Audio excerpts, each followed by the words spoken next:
नमस्कार, मैं राकेश परमार।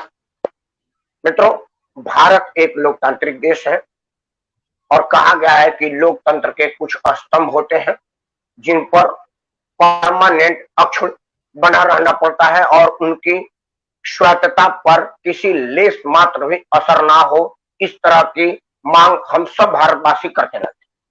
मित्रों, लोकतंत्र में न्यायपालिका, कार्यपालिका, विधायिका और पत्रकारिता ये भी एक स्तंभ है। इसका भी अपना एक स्थान है। न्यायपालिका अपना काम कर रही है, कार्यपालिका, विधायिका अपना काम कर रही है।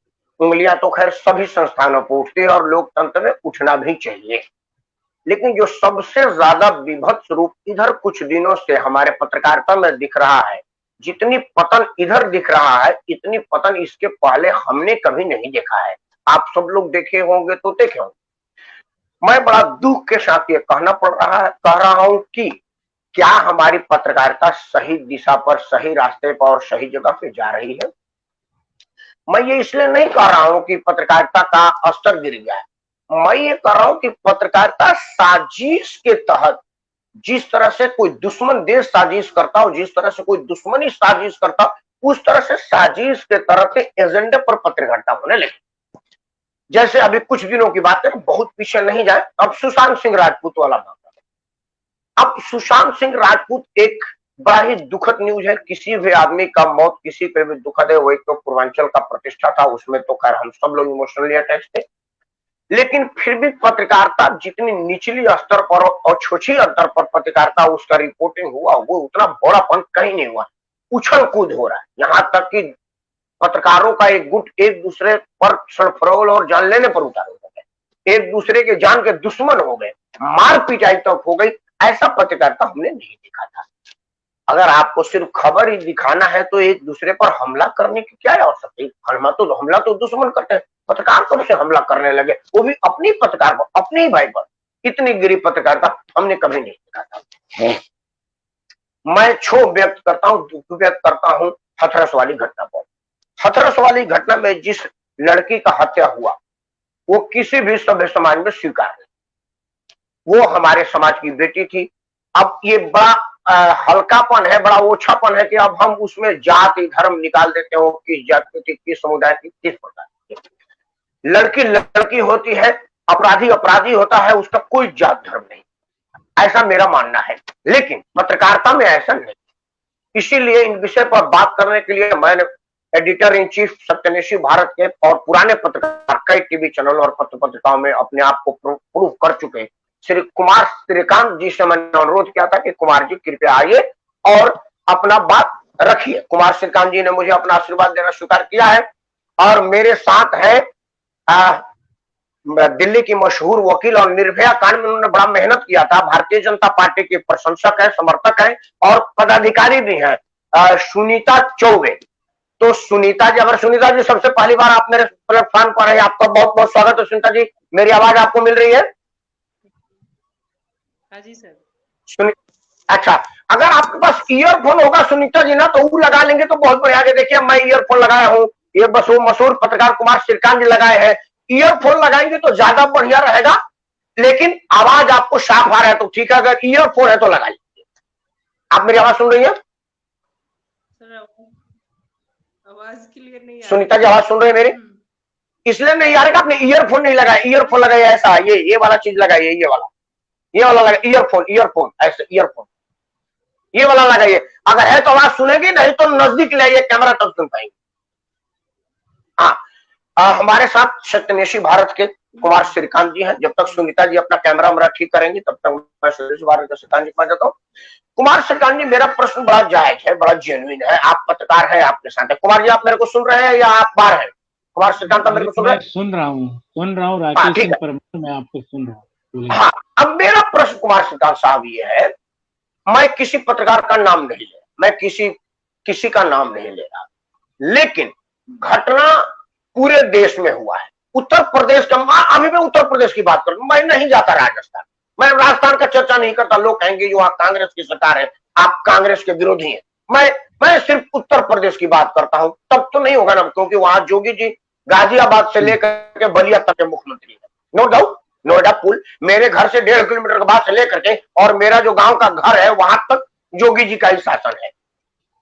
एक बड़ा दुखद, विभत्स और शर्मनाक हादसा हुआ अलीगढ़ में, हाथरस में, बलरामपुर में और 2-3 जगह, चर्चा ना करते हैं। आप किसी चैनल पर बलरामपुर के घटना पर विशेषज्ञ का भाषण देते सुना? हाथरस पर एक एक चैनल के 8-8 पत्रकार, 9-9 पत्रकार है। जिस तरह से हम लोग आपस में बात कर रहे हैं, 2 पत्रकार एक ही चैनल का बात कर रहे हैं, हाँ जी तो क्या हुआ, हाँ जी तो क्या हुआ। क्या आप इतने पुराने पत्रकार हैं? कभी आपने पत्रकारिता में ये देखा है कि आदमी बाजरे के खेत में घुस करके जाके पत्रकारिता करे? टॉप एंगल लेने के लिए क्रेन कैमरा, ड्रोन कैमरा का इस्तेमाल करें? कुमार श्रीकांत, क्या आपने पत्रकारिता में किसी खबर को रिपोर्टिंग करने के लिए ड्रोन कैमरा का इस्तेमाल देखा है? माधुरी दीक्षित का डांस हो रहा है, क्रिकेट का मैच हो रहा है। कुमार श्रीकांत, कृपया आप अपने अनुभव के आधार पर बताएं कि ये क्या हो रहा है, आप इसको किस रूप में देखते हैं? मैं सीधा सीधा इल्जाम लगा रहा हूं कि क्या ये विदेशी फंडिंग से हिंदू धर्म को तोड़ने, आपस में जातीय उन्माद फैलाने के लिए हो रहा है? क्योंकि बलरामपुर वाले घटना में मुसलमान इन्वॉल्व है और इसमें हिंदू इन्वॉल्व है। मेरा सीधा सीधा इल्जाम है पत्रकारिता पर। कुमार श्रीकांत जी। देखिए, बहुत धन्यवाद आपका राकेश सिंह परमार। और जैसा कि 5 बजे हमारी जो डिबेट होती है इसमें तमाम लोग होते हैं, हमने उस मुद्दे पर चर्चा भी की थी और ये जो मुद्दा है इसके अलग पहलुओं को हमने एक बार पड़ताल करने की कोशिश भी की थी। देखिए, मेरा मानना है कि जो जर्नलिस्ट होते हैं हमेशा वॉच डॉग की भूमिका में होते हैं। जब हम लोगों को पढ़ाया गया, हम लोगों ने जब अपना स्टार्ट किया काम धाम, तो हमने देखा है कि जर्नलिस्ट हमेशा वॉच डॉग की भूमिका में होते हैं, कभी लैप डॉग की भूमिका में नहीं होते। यानी कि वो भौंकने का काम, काटने का काम और किसी के पीछे पड़ने का काम हम लोगों का नहीं है। लेकिन अगर आप देखें, मैं आपको उदाहरण सहित बताता हूँ। देखिए, बलरामपुर की घटना अगर बताऊं तो एक शेड्यूल कास्ट की लड़की है, उसका एक मुस्लिम युवक ने बलात्कार किया, है ना। वो खबर कहीं नहीं चलती है, ठीक है। आजमगढ़ में एक 8 साल की बच्ची है, छोटी बच्ची है, और उसको नहलाने के बहाने एक दानिश नाम का युवक ले जाता है, उसका बलात्कार करता है, वो खबर कहीं नहीं चलती है। बुलंदशहर में 14 साल की बच्ची है जिसको रिजवान जो है गैंगरेप करता है अपने मित्रों के साथ, वो खबरें कहीं नहीं चल रही हैं। राजस्थान के बर्रा में 2 नाबालिग बहनों को, और जो भी मैंने आपको बताया इसमें कोई बालिग नहीं है, राजस्थान के बर्रा में 2 नाबालिग बहनों को ले जाया जाता है और उनका सामूहिक बलात्कार किया जाता है 4 दिन। और वहां के सीएम कहते हैं कि वो अपनी मर्जी से गई थी। खैर, मैं राजस्थान पे नहीं जाता और यूपी के अब आता हूँ भदोही में। भदोही में भी एक लड़की का कल रेप हुआ है, कल नहीं सॉरी आज सुबह रेप हुआ है, और उसको एक युवक है जिसका नाम मोहम्मद मोसिक करके नाम है, शायद नाम गलत होगा, तो उस लड़की का रेप किया गया। उसकी अवस्था जो लड़की की है वो 14 वर्ष की है। अब मुझे बताइए, इन खबरों को मीडिया क्यों नहीं दिखा रहा है? क्योंकि उसके पीछे का एक कॉमन सा कंट्रोल मैं आपको बताता हूँ। एक फकीर है, झाड़ फूक करता है, मुस्लिम है, और वो पीर बाबा की मजार पर बैठता है। वो महिलाओं को ताबीज दे रहा है और एक महिला का शोषण कर देता है। नवभारत टाइम्स और हिंदुस्तान और तमाम अखबार उस खबर को छापते हैं, लेकिन वो क्या लिखते हैं कि एक जो है मौलवी में नहीं कहते, वो मौलवी नहीं कहते हैं, ध्यान रखिएगा, एक धर्म के पंडित ने ये बलात्कार किया और इस तरीके से शोषण का काम किया, और जो इमेज छापते हैं वो किसी साधु की छापते हैं। इमेज किसकी छापी? साधु की। पढ़ने वाले ने, जिसने सिरसिरे निगाह से उस खबर को देखा, उसके दिमाग में खबर गई कि ये साधु बलात्कारी होते हैं। तो क्या मौलवी का फोटो नहीं था आपके पास, या फिर आपके पास वो स्केच नहीं था जिसको आप लगा सके इंटरप्रेट करके? तो इसे कहते हैं shadow journalism. This is not a journalism, इसको कहते हैं हम शैडो जर्नलिज्म। ये किसी एजेंडा फाइंडिंग जर्नलिज्म कहते हैं, यानी कि एजेंडा आपका है, उस एजेंडा को आप सेट करना चाहते हैं। मोहन का दानिश का नाम, मोहन का नाम आ जाता है, दानिश का नाम नहीं आता है, ठीक है ना। और इसमें रिजवान का नाम नहीं आता है, नाम बदल दिया जाता है। और जो युवक है उस युवक की उसको आइडेंटिफाई नहीं किया जाता है, ठीक है ना। लेकिन जहां कोई हिंदू शख्स का नाम आए, 3 दिन पहले एक लड़की थी प्रिया, उसको लव जिहाद के चक्कर में, बहुत खूबसूरत लड़की थी वो, उसको लव जिहाद के चक्कर में उसकी बोटी बोटी काट के फेंक दिया गया। लव जिहाद के चक्कर में 1.5 साल उसे घर वालों ने नहीं माना, और जब उसको शादी करके लव जिहाद के चक्कर में ले गया तो उसका धर्म परिवर्तन भी करवा दिया। उसके बाद उसके ससुर ने भी उसके साथ बलात्कार किया। जब वो पुलिस के पास जाने की कोशिश की तो उसको उसकी बॉडी को काट कर उसको दफना दिया गया। ये 3 दिन पुरानी स्टोरी है। मुझे बताइए खबरें क्यों नहीं आती राकेश सिंह परमार? इसके पीछे ना एजेंडा जर्नलिज्म, इसे एजेंडा जर्नलिज्म कहते हैं। और आज कास्ट को आपस में लड़ाने के लिए। हाँ, एक मिनट आपको रोकूंगा, एक प्रश्न यहाँ ऐड कर देता हूँ। एक व्हाट्सएप यूनिवर्सिटी का ज्ञान है, मैं उसको प्रमाणित नहीं मानता, तो फेसबुक फेक बुक हो गया है। आप जैसे हमारे जैसे लोग ही कुछ सत्य बोल रहे हैं, नहीं तो बहुत झूठ परोसा जा रहा है, इसलिए फेसबुक को मैक्सिमम फेक बुक कहा गया। बट एक समाचार है, मैं आपके सामने रख रहा हूँ। पहले मैं अपने दर्शकों से क्षमा मांगता हूं कि मुझे इस समाचार के प्रामाणिकता का बिल्कुल भरोसा नहीं है, मैं सिर्फ रेफरेंस में इसको रख रहा हूं। एक समाचार है कि महाराष्ट्र में एक ईसाई मिशनरी का नाम रखा है, कौन सैम की क्या है, उसने अपने संबोधन में कहा था कि हमने अमेरिका में पुतिन को, क्लिंटन को, फलाने को नकोचौना चबुआ दिया है। अगला टारगेट हमारा हिंदुस्तान है, जहां पर धार्मिक उन्माद बढ़ाना और क्रिश्चियनिटी को बढ़ावा देना है। और ये तभी होगा जब हिंदू में जो शेड्यूल कास्ट के लोग हैं, इनको ब्राह्मण और क्षत्रिय और स्वर्ण वर्ग से लड़वा दो, कोई ना कोई बढ़ा दो। और इसमें मैं पत्रकारों का भी मदद लूंगा। उन्होंने कहा कि कई 100 करोड़ रुपया खर्चा करने को उनका योजना है। तो क्या वो जूठन गिर गई है इन कुत्तों के सामने जो हड्डी चबा रहे हैं, या ये सिर्फ फेसबुक और व्हाट्सएप का अधूरा कचरा और फेक ज्ञान है? आप पत्रकार हैं, इस पर रोशनी डालिए, तब मैं सुनीता जी चाहूंगा कि वो महिला के रूप में, वकील के रूप में, कानून के रूप में कैसा सुनती है। पहले कुमार सिन्हा जी। एमनेस्टी इंडिया का नाम सुना है आपने? एमनेस्टी इंडिया ने 2 दिन में अपना बैन हो गया, यही सारा कारोबार बटोर के यहाँ से निकले हैं, सारा कारोबार बटोर के निकले हैं।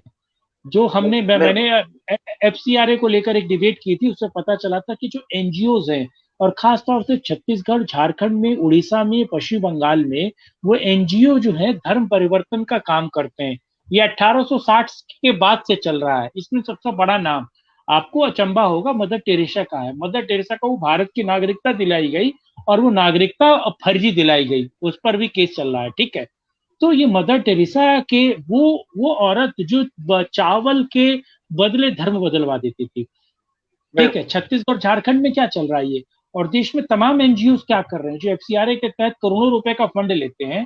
तीस्ता सीतलवाड़ है, मेधा पाटकर है ना, और तमाम एनजीओ हैं, ये तमाम एनजीओ हैं। और उन एनजीओ क्या होते हैं कि वो एक स्कूल चलाते हैं, जिसे हम कॉन्वेंट स्कूल कहते हैं, उसमें फादर है। तो राकेश सिंह परमार, आपका बच्चा पढ़ेगा तो उसको मजबूरी है कि उस फादर को वो फादर कहे। मैं एक मिनट देता हूँ। मेरे बेटी और बेटा, अब स्कूल का नाम नहीं रखूंगा, अच्छा नहीं रहेगा, एक क्रिश्चियन स्कूल में पढ़ते थे, बेटी बेटा दोनों। तो वो हुआ क्या कि हमारे घर में रामायण सीरियल चल रहा था, हम लोग बैठे हुए थे, मेरा बेटा देखा, अच्छा पापा, हाँ दैट वाज हनुमान, हाँ दिस कैरेक्टर डन बाय महाराज, क्या नाम था उनका, मैं भूल गया, हनुमान जी का रोल करते थे। तो मैंने देखा कि हनुमान नहीं बेटा, हनुमान जी, हनुमान। उसके बाद में देखा कि धर्म पर जीसस आए, तो उसने मेरे को ध्यान है, कोई मेरे सामने हुआ बेटा था और हनुमान कह रहा है, बाल बने अभी पढ़ाई स्कूल में। मैंने बोला रुको रुको रुको रुको रुको, मैंने फटाक से उसका नाम कटवा करके डीपीएस में डलवाया। हालांकि उस बाद डीपीएस से कुछ हो गया, मेरी वाइफ बड़ा परेशानी, तो हटा के उसको मैंने बालभारती में पढ़वाया, जो लड़का भी इंजीनियर है विप्रो में। मैंने अपने घर देखा कि हनुमान कह रहा है और जीसस के लिए ऐसे कर रहा है, मतलब तो उसका फादर घुसते ही गेट पर जीसस पर हाथ रखवा कैसे करवाता है, एंट्री गेट पर ही है। तो ये आज मुद्दा लेकिन इस पर नहीं है, मैं उसको बात से कहा आज सिर्फ पत्रकारिता पर है। अब एक मिनट जरा सुनीता जी से 2 लाइन पूछ लेते हैं, अभी आप तब तक पत्रकारिता पर सोचिए।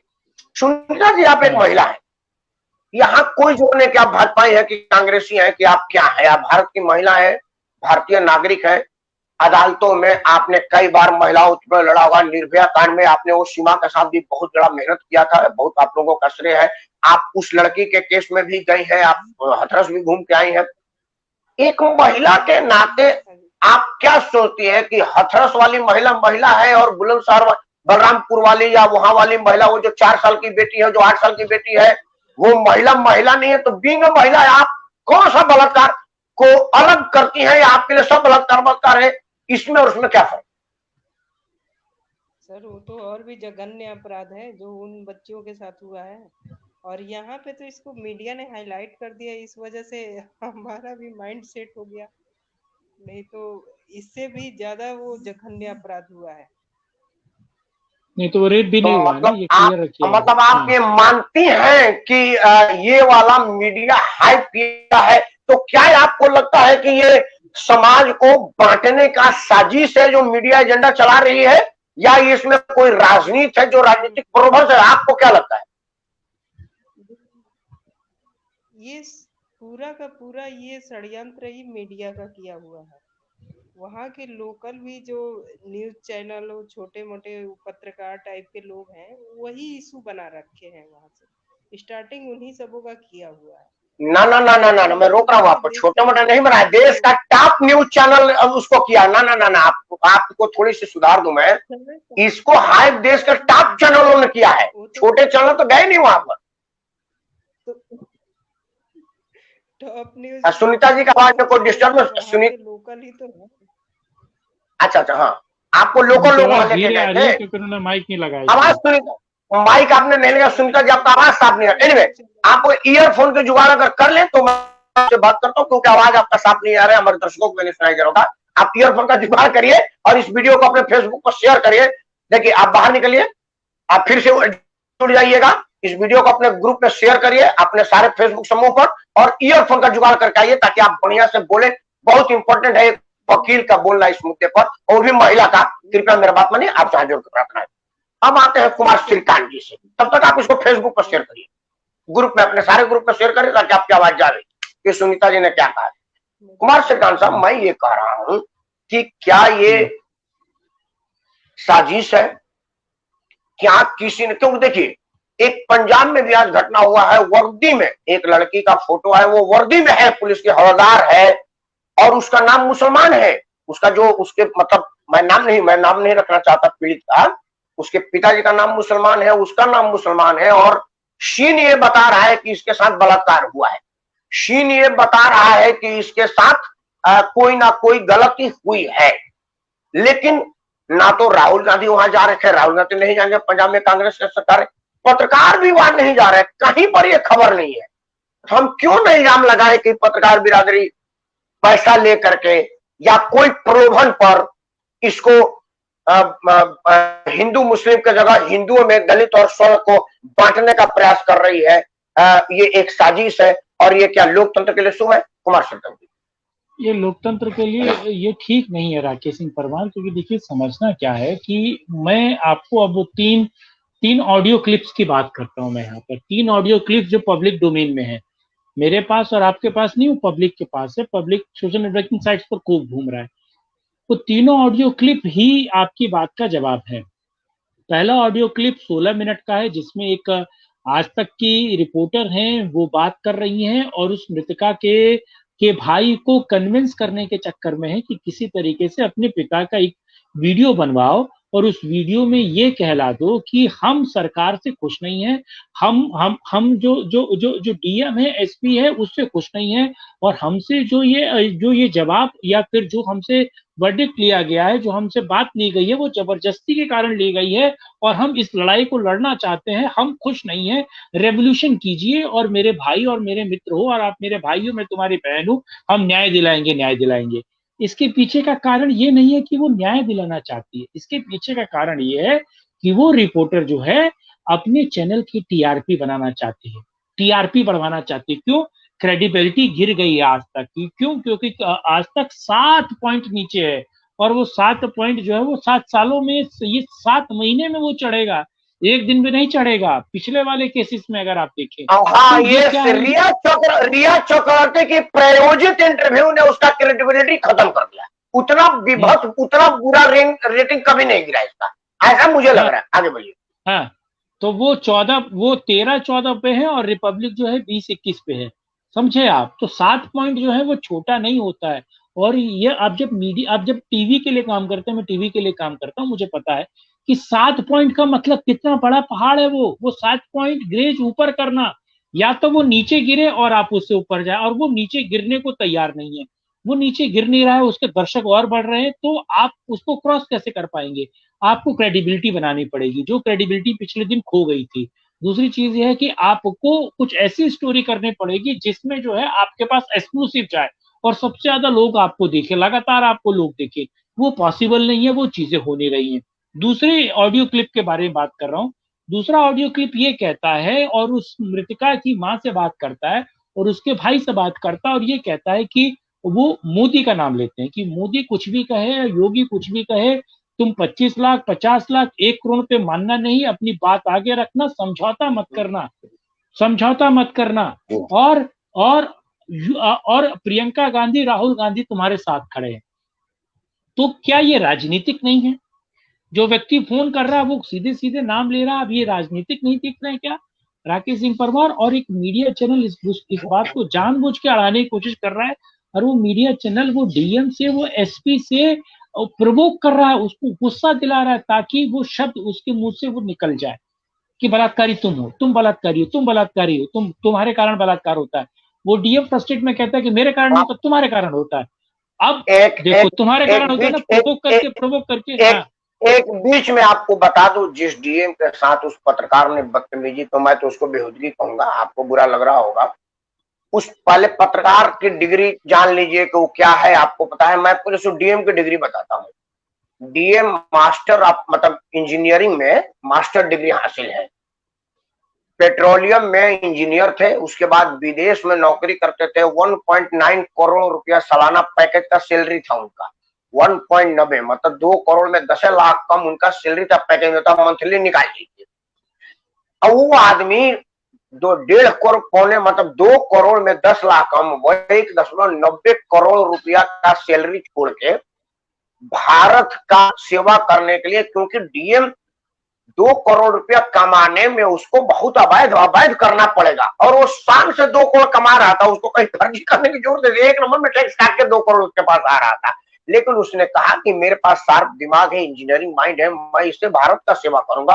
वो यहाँ पर आकर के जिलाधिकारी बना, और आप उसके मुंह में माई घुसेल करके उसको ऐसे वैसे करवा रही है। आप सबसे बड़ा बात जान लीजिए कि पत्रकारिता का कुमार श्रीकांत साहब आज फ्री हो गया, सब लोगों को जानेगा। राहुल गांधी भी गए थे, सब पत्रकार भी गए। लड़का पत्रकार से कहा कह रहा है कि जी मुझे तो डीएम ही सस्पेंड चाहिए जी। डीएम मतलब उसको कह रहे कि आपको डीएम ने कहा था कि कोरोना में मर जाता तो क्या होता। ये जो आईएएस आईपीएस होते हैं ना, इनको बड़ा प्रशासनिक दक्षता हासिल करके भेजी जाती है, सिचुएशन को नियंत्रित करने का पढ़ाई कराया जाता है। ये मैं मान ही नहीं सकता कि डीएम ये कहा होगा कि कोरोना में मर जाता है तो क्या होगा। उसी बात को काट छाट कर रिकॉर्ड की जाते हैं। मतलब लोकतंत्र का मतलब ये नहीं है कि आप ये मॉफ्ट था, इसे काट छाट करते हैं, उसे कहते हैं उसमें मॉफ्टिंग करना। अब आप एक जिला अधिकारी स्तर के आदमी का इस तरह से बात करें, और जब कह दिया जाता है कि सरकार की फेलियर है, तो कुमार श्रीकांत साहब आपको पता है, मैं पहले सरकार के एक्शन पर आपसे बात करूं ताकि आपका पत्रकारिता को कुछ कहने का मौका मिलेगा। सरकार में जैसे ये बात मीडिया में फैली, भारत के प्रधानमंत्री तक गया। बेटी प्रिय प्रधानमंत्री, बेटियों के लाश की रक्षा में हमेशा तत्पर प्रधानमंत्री ने तुरंत मुख्यमंत्री से बात किया। मुख्यमंत्री उसको संज्ञान लेते हुए एसआईटी का गठन किया, फास्ट ट्रैक जजमेंट का गठन किया, और बोला विधि ने भी किसका फैसला करके जल्दी से जल्दी दो। उसके बाद भी जिला के आला अफसरों को एसपी से हवलदार और कांस्टेबल तक को निलंबित कर दिया गया। चारों अभियुक्त गिरफ्तार कर लिए गए, और गिरफ्तार के अभियुक्त में से एक बार का बयान है, इसको भी एड्रेस करिए, इसको भी आपके सामने लाना पड़ रहा है, क्योंकि पत्रकार का विवाद पता नहीं और भाजपा का विवाद। आप बताएं कि जब राहुल ने ये कहा और मोदी से पूछा गया तो ये कहा, दर्शकों के जिम्मे छोड़िए कि वो किस पर भरोसा करते, आप भरोसा साबित करने का प्रयास न करें। मेरे नजर में यही पत्रकारिता है। उसमें से एक परिवार का आदमी कह रहा है कि मेरा लड़का तो वहां था ही नहीं, लड़की ने अपने 4 के बयान में भी मेरे लड़के का नाम नहीं रखा था, वो तो घर के बाहर आई और हमारा गोबर फेंकने से हमने मना कर दिया कि मेरे घर का नाम भेजे, तो उन्होंने मेरे लड़के का नाम लिखवा दिया। मेरा लड़का फलाने कंपनी में नौकरी करता है और वहां फोटो खिंचाता है, मतलब सीसीटीवी नहीं समझा आदमी, मतलब कि बोला वहां परमानेंट फोटो खिंचाता रहता है, उसका फोटो है वहां पर, सरकार जाकर के देख ले। और अगर वो नहीं देखेगी और मेरे को नहीं छोड़ेगी तो हम सब लोग जेल जाने को तैयार है। जब अवैध गिरफ्तारी हो तो मेरे को गिरफ्तार किया जाए, किसी मीडिया पर यह समाचार नहीं आता है। अब आप बताइए कि मैं आपसे क्षमा चाहते हुए और दर्शकों से, पत्रकारों से नहीं, क्या हमारे कुछ मीडिया, सब नहीं, कुछ मीडिया का स्वभाव वो सुअर का हो गया है, क्योंकि उनको मैला ही खाना है। आपने सुअर को संतरा खाते और सरपे खाते हुए नहीं देखा होगा, वो टटिए खाती है। सुअर स्विमिंग पूल में नहीं नहा सकता, वो हमेशा गंदगी में ना, मेरे गांव में सुअर पाले हुए सब हमारे कुछ लोग हैं, वो गंदी नालों में डूबे रहते हैं सब। हमने किसी स्विमिंग पूल में सुअर को नहाते देखा। तो क्या हमारे पत्रकारिता का वो स्वभाव उस मक्खी का हुआ है कि पूरे सुंदर शरीर में वो घाव पर बैठेगी, जहां पाउडर लगा होगा वहां ना बैठेगी? क्या पत्रकारिता इतनी गिर गई है, या वाकई हमारे पत्रकारों को एक टारगेट दिया गया है कि आप पैसा चाहे जो ले लो, प्रलोभन किस रूप में लो, हिंदू को बांटना है, हिंदू को छांटना है, हिंदू को इस धर्म से बदनामी करना है देश दुनिया में, क्योंकि अभी हिंदू फान पर है और योगी जी इस वक्त मोदी के बाद सबसे बड़ा हिंदू आइकन दुनिया में प्रमुख है, इसीलिए योगी जी को टारगेट किया जा रहा है।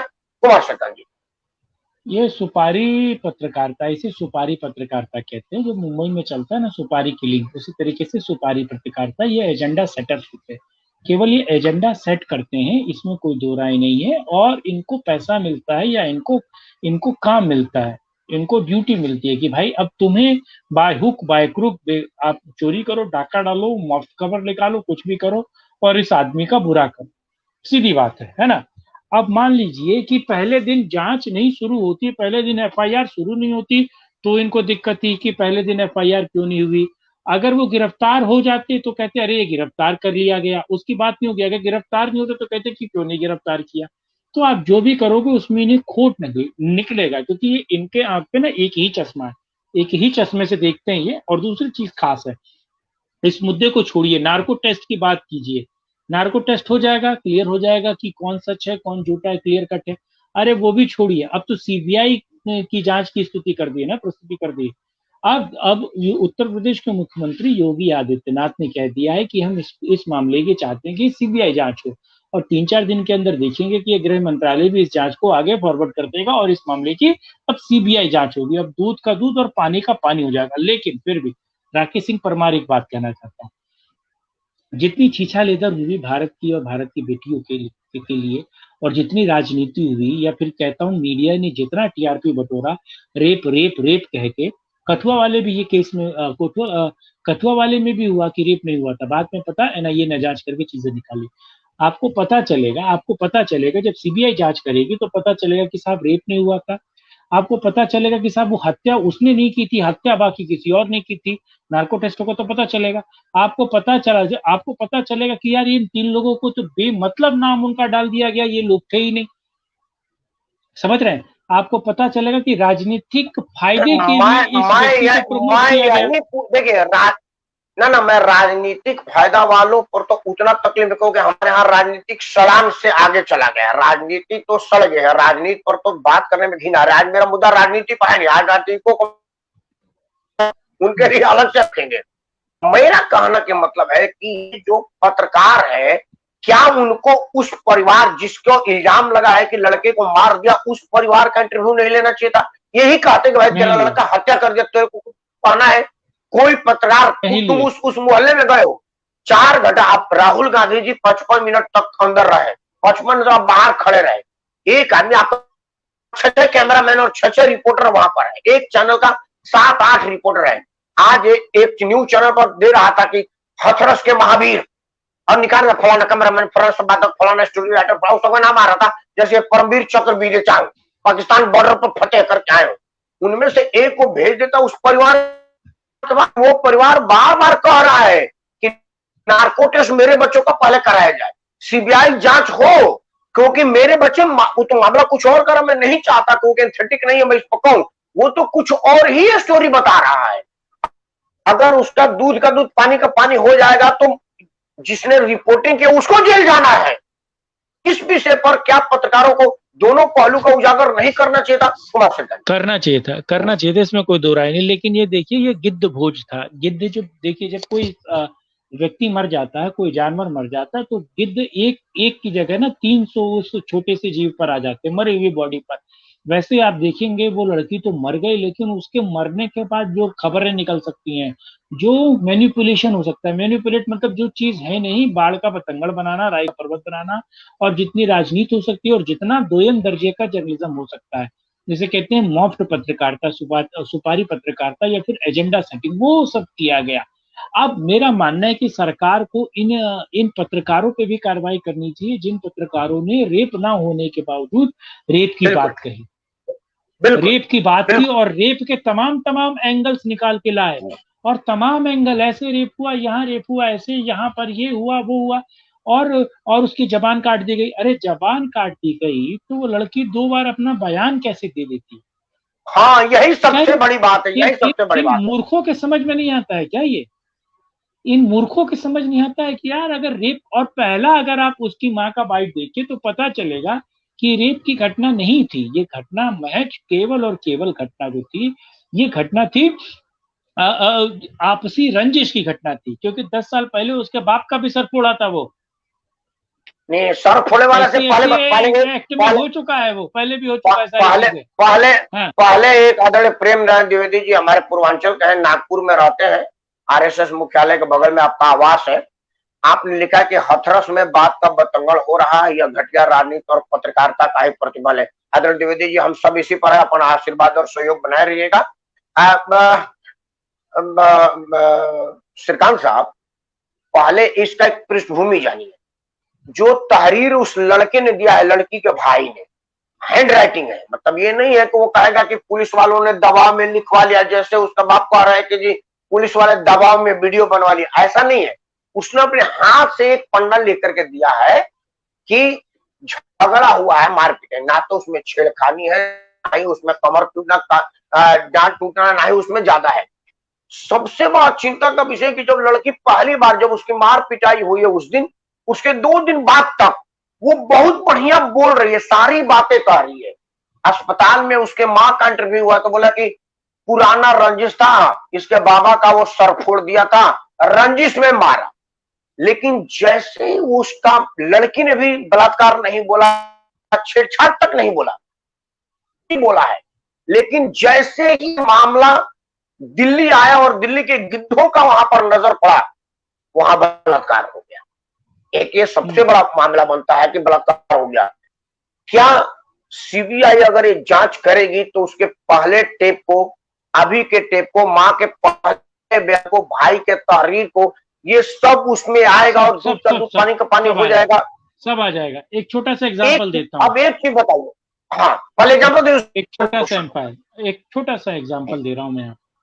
आपको पता है आरुषि हत्याकांड हुआ था, मीडिया ने 2 दिन तक हेमराज को बता दिया कि हेमराज ने मारा, उसके साथी ने मारा, और मीडिया ने ये भी बता दिया कि हेमराज ने मारा, और हेमराज को क्या सजा मिलनी चाहिए, कौन सी एफआईआर लॉन्च होनी चाहिए, शायद चार्जशीट में क्या होगा, पुलिस कैसे पूछताछ करेगी, कैसे एविडेंस निकलेंगे, और कोर्ट क्या जजमेंट देगा, क्या सजा देगी, और सजा कैसे नाफिज होगी। ये सब मीडिया 2 दिन में बता चुका था। फिर 2 दिन के बाद पता चला कि भैया हेमराज ऊपर उसके छत पर मरा हुआ है। बिल्कुल तो बिल्कुल बिल्कुल। मीडिया की थू हुई, मीडिया की क्रेडिबिलिटी डाउन होती है। देखिए मीडिया क्या करती है, मैं आपको ये बताऊं, हम लोगों ने पढ़ा है और हम लोग उसे करते भी थे, और बहुत सारे पत्रकार करते हैं, राकेश सिंह परमार ऐसा नहीं है। खबर आई, उसको रखिए, उसको जांचिए, क्रिस्टलफाई करिए, क्रॉस चेक कीजिए, हर एक पहलू को देखिए, इफेक्ट और इंपैक्ट को समझिए, फिर खबर को आगे डिलीवर कीजिए। यहाँ क्या हो रहा है, खबर आ रही है, खबर को क्रॉस चेक नहीं किया जा रहा, इफेक्ट इंपैक्ट नहीं देखा जा रहा, खबर को कुछ नहीं किया जा रहा, सीधे धक्कम पे लाए और दिखाओ, लाओ और दिखाओ। इतनी जल्दबाजी है, इतनी जल्दबाजी है, इतनी जल्दबाजी है। हम हमारी टीआरपी पहले, हमने सबसे पहले गुइया से बात कर ली, हमने सबसे पहले उस जमीन से बात कर ली, हम उस जमीन को जो मिट्टी थी, उस मिट्टी को सबसे पहले हमने दिखा दिया। ये पीपली लाइव एक फिल्म आई थी आमिर खान की, आमिर खान तो शक्ति नहीं कि उस पर बात की जाए, आमिर खान तो लाइक ही नहीं कि उस पर बात की जाए, लेकिन पीपली लाइव उस फिल्म में, हाँ, नत्था ने गोबर किया, नत्था ने खाना खाया, नत्था ने सूप किया, नत्था ने पॉटी किया, नत्था अपने खांसा, नत्था के पीछे पीछे पूरा मीडिया पगलाया रहा। उसी तरह से ये मीडिया का पीपली लाइव है, मीडिया का टीआरपी का गिद्ध भोज है जो आज यहाँ हो रहा है। जो पिछले 3 दिनों से हो रहा है। सीबीआई जांच होगी, क्लियर हो जाए। हाँ, एक चीज आपको बता दूं, आप मीडिया के पर्सनालिटी हैं, आप ना इसमें नाम रखो, आप एबीपी खोलिए, एबीपी की पहली बार एक्सक्लूसिव सिर्फ एबीपी पर और किसी पर नहीं, और उसी का फोटो। आप अब विज्ञापन है जब आप आज तक पर आइए, आज तक पर एक्सक्लूसिव आपको और किसी चैनल पर ये विजुअल नहीं मिलेगा, और उसी का फोटो। उसके बाद आप जी न्यूज लगाइए, जी न्यूज मतलब अब सभी चैनलों पर जाइए। मजे की बात यह है कि वो एक ही फ्रेम है, मतलब एक ही कैमरामैन ने उसका शूट किया है, एएनआई के रिपोर्टर ने शूट किया है, समाचार इन लोगों को लिया और फ्रेम टू फ्रेम एक ही दिखा रहे हैं और कह रहे हैं कि एक्सक्लूसिव। इसमें भी कह रहा है कि आपके एबीपी के मांग पर पुलिस मजबूर हुई और रास्ता दिया। यही बात आज तक कह रहा है, यही बात एबीपी कह रहा है, यही बात कर रहा है। यही कर रहा है, सिर्फ मेरे कहने पर, सिर्फ मेरे कहने और किसी के कहने पर। इसीलिए तो आम आदमी पत्रकारों की बात पर भरोसा नहीं करता, न्यूज चैनलों की बात पर भरोसा नहीं करता, क्रेडिबिलिटी लूज हो जाए ना। राकेश सिंह परमार, और देखिए ग्रेविटी का नियम होता है, गुरुत्वाकर्षण का नियम आपने पढ़ा होगा, आप साइंस के विद्यार्थी रहे मुझे जहां तक लगता है, ग्रेविटी का नियम आपने पढ़ा था ना, है ना। तो ग्रेविटी का नियम राहुल गांधी पर भी लागू हुआ था, डेरेक ओब्रायन पे भी आज लागू हुआ था, डेरेक ओब्रायन जो टीएमसी के सांसद है उन पर लागू हुआ था। और आज देखिए किस तरीके से एक दूसरे को मस्ती करते हुए, तफरी लेते हुए, हंसते हुए, गुनगुनाते हुए, है ना, चुटकुलेबाजी करते हुए, और राहुल गांधी ने ही अपना वीडियो शेयर कर, हाँ हंसते हुए उन्होंने, यही मैं आपको कहने वाला हूँ कि उन्होंने अपने गाड़ी में, उनके गाड़ी में कोई बाहर का कैमरा में हिडन कैमरा नहीं है, उन्होंने कैमरा प्रियंका जी चला होगा, उनका पीआर टीम का मणिशंकर अय्यर होगा, उनके पीआर टीम का मणिशंकर अय्यर होगा, जिसने इस बात, और मीडिया ने इस बात को पकड़ा भी नहीं। खास बात है मणिशंकर अय्यर ने जो गलती की, और वो हंसते गुनगुनाते हुए, अरे अरे कर तो रही हूँ, वेट आई एम डूइंग, मजे लेते जा रहे हैं, पिकनिक मनाने जा रहे हो, जैसे पिकनिक मनाने जा रहे हो। हाँ हाँ, और मीडिया क्या दिखा रहा है कि वो लाठी को प्रियंका ने अपने हाथ से रोककर घूर के देखा। एक मित्र थे राकेश भारद्वाज, उस दिन बता रहे थे ना कि वो कैसे चीरता हुआ आदमी है, या कैसे घुसा, राहुल गांधी कैसे गिरे, वैसे ही वो आज भी मुझे लगता है राकेश भारद्वाज जी भी बताते, मेरे बहुत अच्छे मित्र है। खैर बहरहाल जो भी है, लेकिन ये समझिए ये प्रोपेगेंडा है, ये लोगों के दिमाग में फिट करने की कोशिश किया जा रहा है, और लोगों के दिमाग में ये फिट नहीं होता है। समस्या तो ये, क्योंकि लोग जानते हैं सच्चाई, लोग जानते हैं मीडिया की भी सच्चाई, लोग जानते हैं राहुल गांधी और तमाम राजनीतिक पार्टियों की सच्चाई, समझ रहे हैं। और तो लोग जानते हैं कितना भी क्लेवर चढ़ाएं, तो क्या अब समय का मांग ये उठना चाहिए कि आप गलत रिपोर्टिंग करने वाले पत्रकारों को भी बदरेशन फैलाने 120B और दंगा भड़काने जैसे मुकदमों में बुक किया जाए? क्या आपको लग रहा है कि ऐसे समाचार वालों पर कार्रवाई होनी चाहिए? इसमें कोई दो राय नहीं है। ऐसे दंगाई पत्रकार, इन्हें मैं दंगाई पत्रकार कहता हूँ, दंगाई पत्रकार हैं इन लोगों, इन सभी दंगाई पत्रकारों को वो जो टीआरपी के रेस के लिए मॉफ्ट कर देते हैं, अच्छे को बुरा और बुरे को अच्छा बताने की कोशिश करते हैं जिससे उनकी टीआरपी मिले, हम पहले हम पहले हम पहले हम पहले।